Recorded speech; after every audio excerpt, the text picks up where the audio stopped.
Je m'appelle Amélie Deladurantais et bienvenue aux Fermes Lucie. Ici, on cultive environ 325 acres de pommes de terre dans la région de Saint-Hyacinthe, en terre noire. Ici, on est comme les irréductibles gaulois. On est entouré de grandes cultures, une île de terre noire dans un océan d'argile. On est une famille de passionnés par la culture. En 2023, c'est notre première année exclusivement en pommes de terre. Notre famille, c'est Luc, moi, Maude et Thomas, nos jumeaux de 13 ans. On a aussi dans notre grande famille de la ferme nos employés Mathieu, Pascal, François, Michel, Jaïda et plusieurs travailleurs temporaires. Nous, la ferme se trouve à être en fonction depuis les années 60. Mon grand-père, à l'époque, faisait de la betterave à sucre, ainsi que mon père et mon oncle. Par la suite, on s'est mis à faire de la grande culture, maïs grains, soya, haricots secs, pois. L'agriculture me passionnait énormément, fait que j'ai fait mon cours à l'ITA de Saint-Hyacinthe en gestion et exploitation d'entreprises agricoles. Et puis là, on s'est mis à faire des légumes dans la terre noire. On a fait des carottes, des oignons, des pommes de terre. Cette année, on a 325 acres de pommes de terre et 125 acres d'engrais. On fait de la pomme de terre transfo étable. C'est un peu spécial comment on s'est rencontrés, comment j'en suis venue à être dans les patates à Saint-Hyacinthe. C'est que moi, j'étais en agronomie à l'Université Laval, puis j'ai pris la map du Québec, puis j'ai décidé de m'en venir à Saint-Hyacinthe. Moi, je venais de Saint-Thomas-de-Joliette, donc j'avais souvent dépisté des champs de patates, travaillé aux patates, fait des stages dans les patates, fait que les patates, là, j'en avais assez. Fait que là, je dis bon, c'est parfait, je vais aller dans une place où est-ce qu'il y a de la grande culture. Bon, moi, je travaillais pour une entreprise comme conseillère. Je suis allée sur des fermes dans le coin, mais le maraîcher, c'était pas très connu, les représentants. Fait qu'ils ont dit, toi, tu connais ça, les patates, là, tu vas aller chez les Lucie. J'ai rencontré Luc. On s'est mariés. Puis là, on fait des patates dans la région de Saint-Hyacinthe. Les patates m'ont suivi, je voulais m'en sauver, mais les patates ont couru après moi.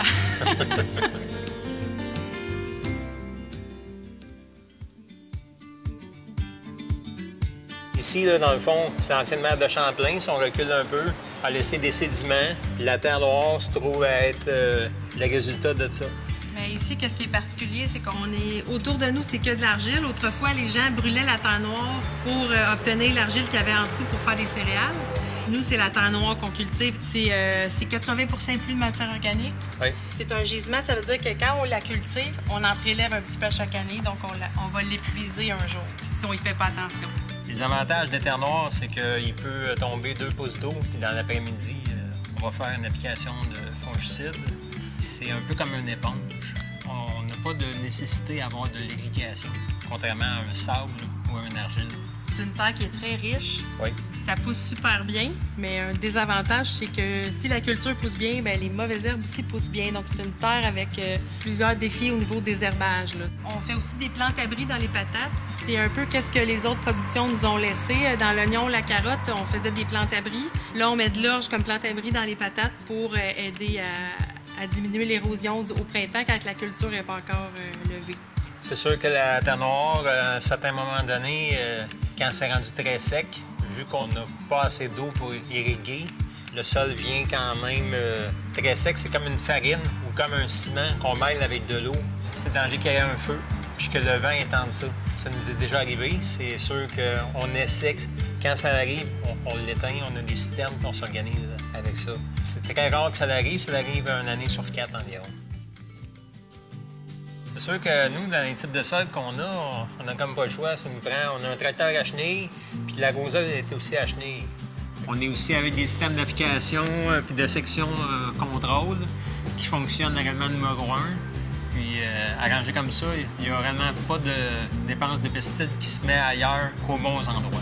Nous, dans les terres noires, depuis 2022, côté renchausseur. Les buttes étaient beaucoup trop évasées, c'était pas assez élancé, fait qu'on se trouve à avoir 2 fraiseuses AVR qui se trouvent à fraiser le sol, puis en même temps qui se trouvent à détruire la mauvaise herbe.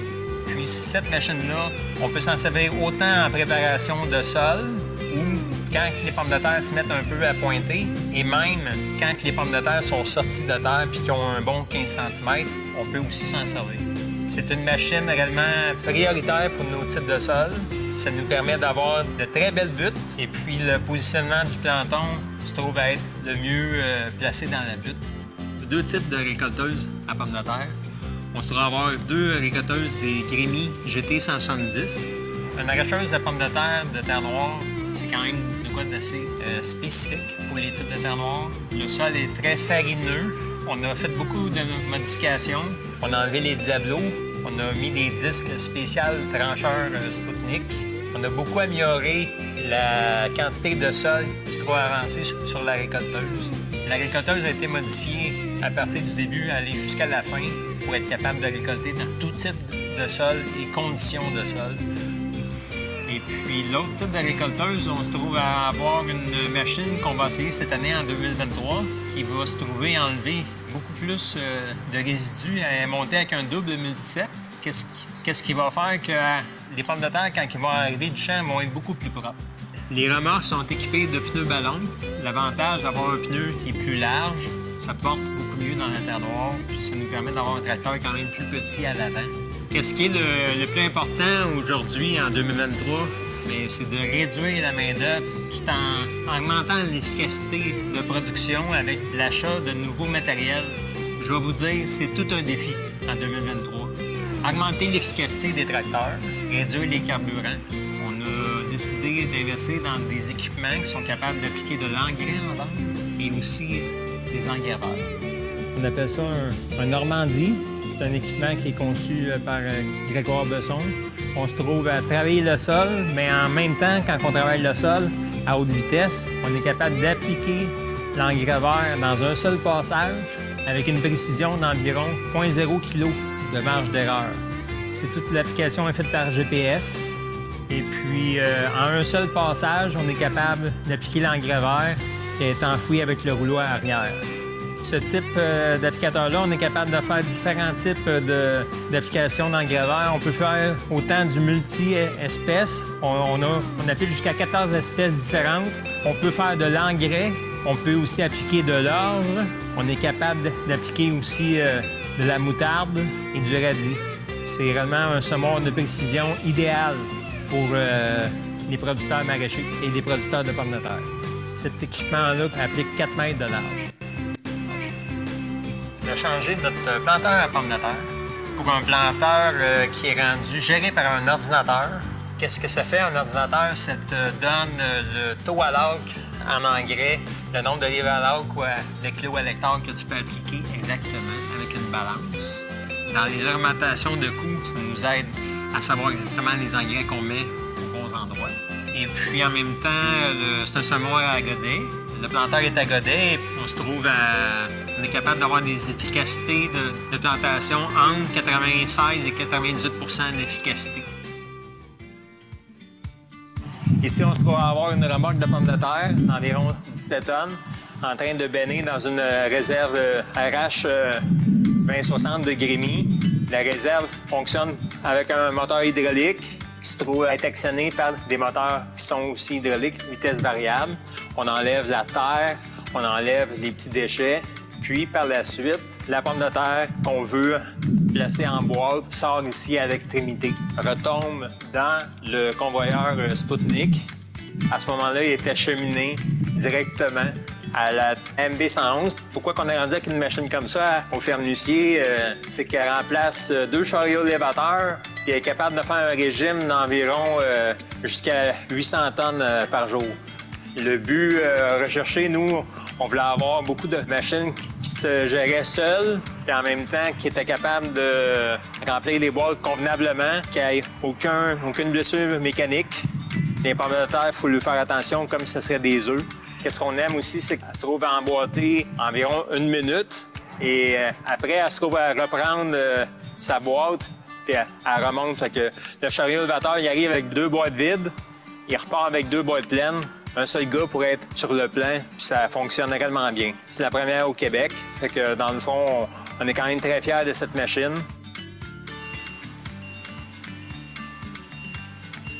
Dans la même journée, si on veut, on peut charger des vannes. Sur le convoyeur ici à côté, les pommes de terre s'en vont directement au chargement.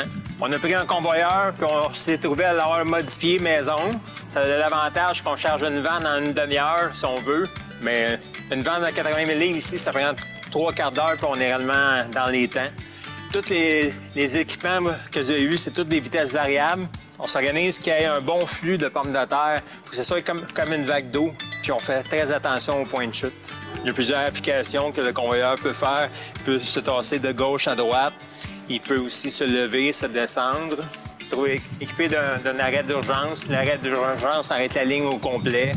On la repart au besoin. C'est tout fait pour que ce soit efficace et que ce soit productif.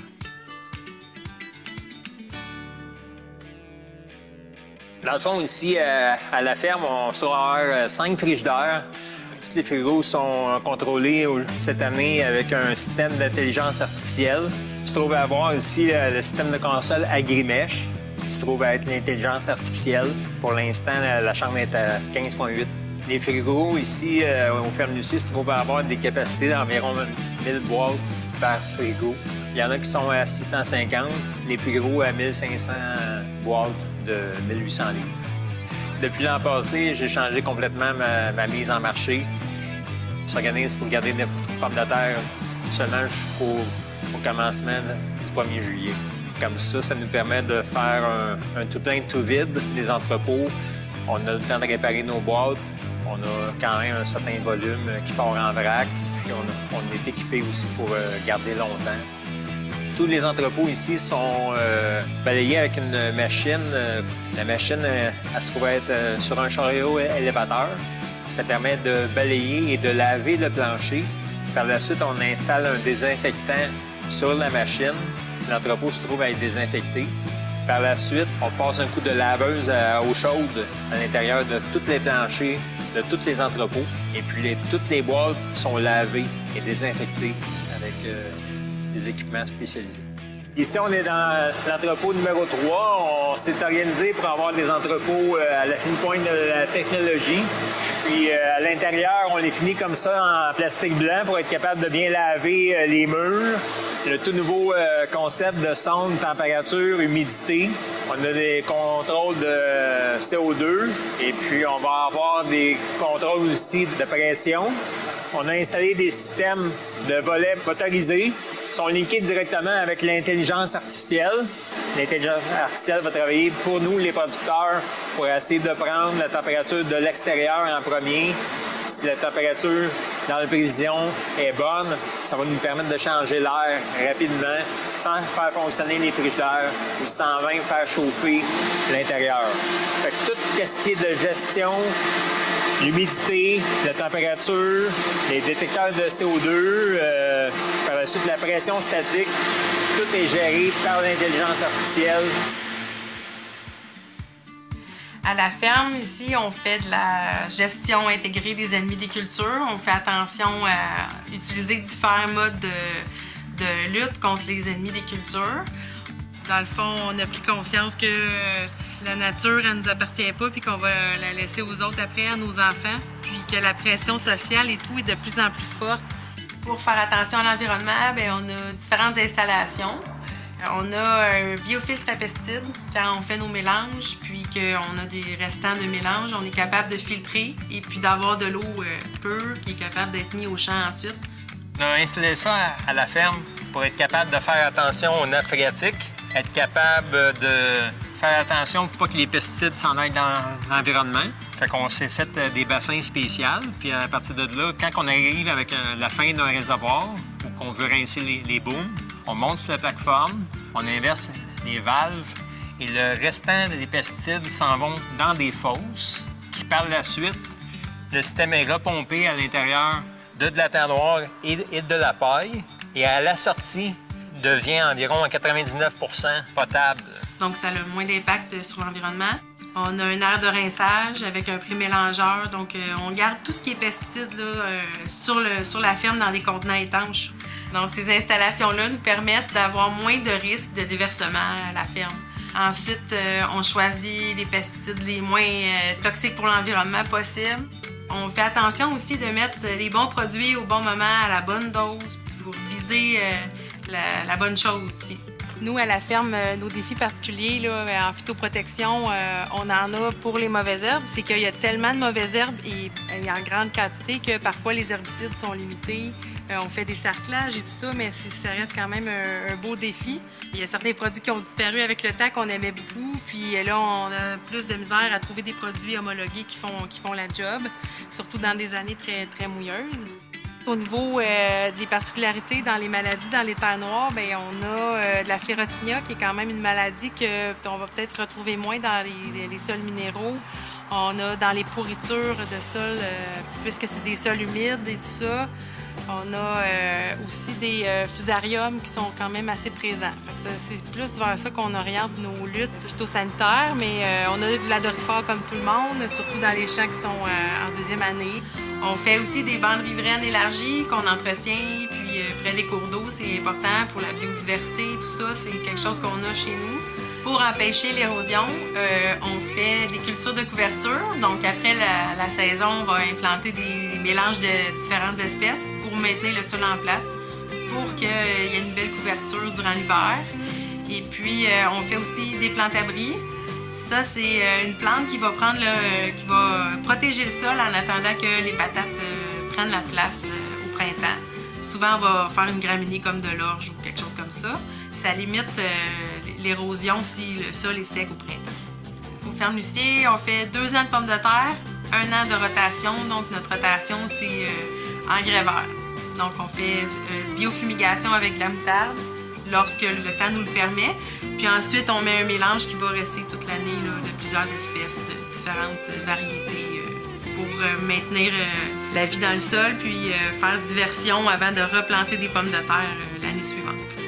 On a découvert que le sol était beaucoup trop exploité avec les 2 autres productions qu'on faisait avant. Les sols étaient tout le temps exploités à leur 110 %. On trouvait que le sol avait besoin de se reposer. Ça fait comme une méthode de faux semis. Ça réduit aussi les mauvaises herbes. Ça nous emmène de la décompaction de sol. Ça diversifie les micro-organismes qu'il y a dans le sol. La microflore, la microfaune du sol est diversifiée. Puis ça a un effet positif sur les patates. Ça fait une meilleure qualité. Ça a son effet visible. Si on est capable d'acheter 20 % de plus dans la 2e année suivant un engrais vert, c'est comme agrandir les terres par l'intérieur. Et je crois que comme gestionnaire puis comme chef d'entreprise, c'est ça qu'il faut qu'on vise à faire. Il faut tout le temps innover, penser à plus tard, penser à l'environnement. L'environnement, c'est sûr, les producteurs, on est souvent sur le Sénèque, mais ça, là, faire attention à l'environnement, les bandes riveraines, augmenter les engrais verts, réduire les pesticides, c'est toutes des choses qu'il faut qu'on fasse comme producteur. On utilise divers outils pour s'aider dans la gestion. On fait beaucoup d'Excel, beaucoup de fichiers pour entrer nos données pour prendre nos décisions. Mais on travaille avec un centre des opérations qui nous permet de voir autant les images au champ que les consommations de carburant à temps réel, l'endroit où sont les variétés et tout ça, nos rendements, etc. Mais qu'est-ce qui est intéressant avec le centre des opérations, c'est qu'on a toutes nos parcelles.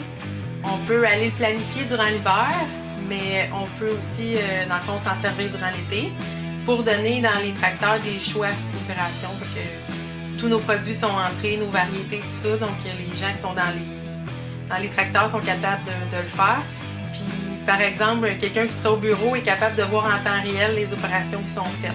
Nous, pour l'entreprise, on met l'énergie dans la gestion par rapport à notre efficacité dans les opérations. Ça veut dire qu'on va regarder beaucoup l'efficacité à l'hectare. On va compter, par exemple, le carburant à l'hectare consommé pour une opération. On va regarder le temps qui a été pris, les salaires à l'hectare, etc., pour avoir un comparatif avec l'année d'avant.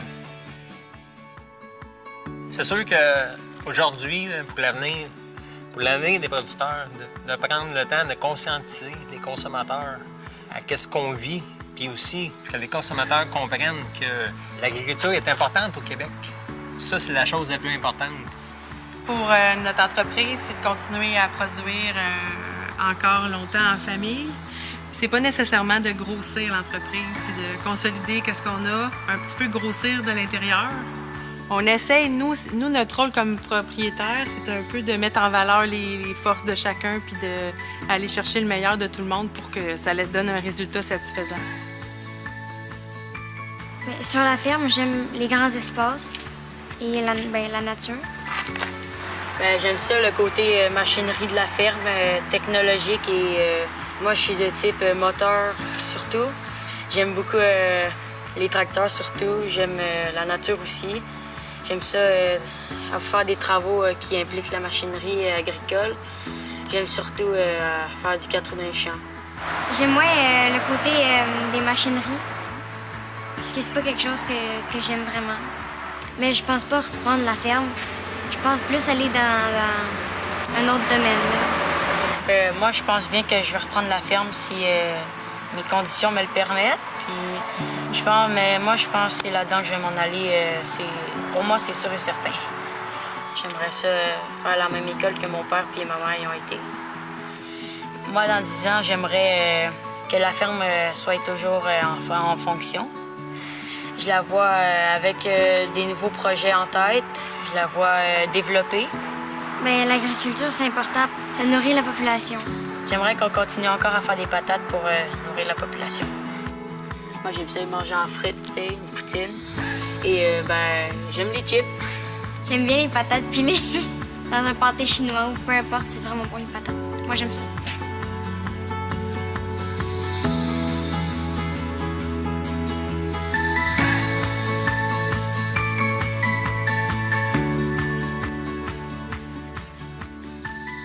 Moi, j'aime pas mal toutes les activités sur la ferme. Tu vas faire la comptabilité? Non, non. Ah, non. Ouais, pas ça, là.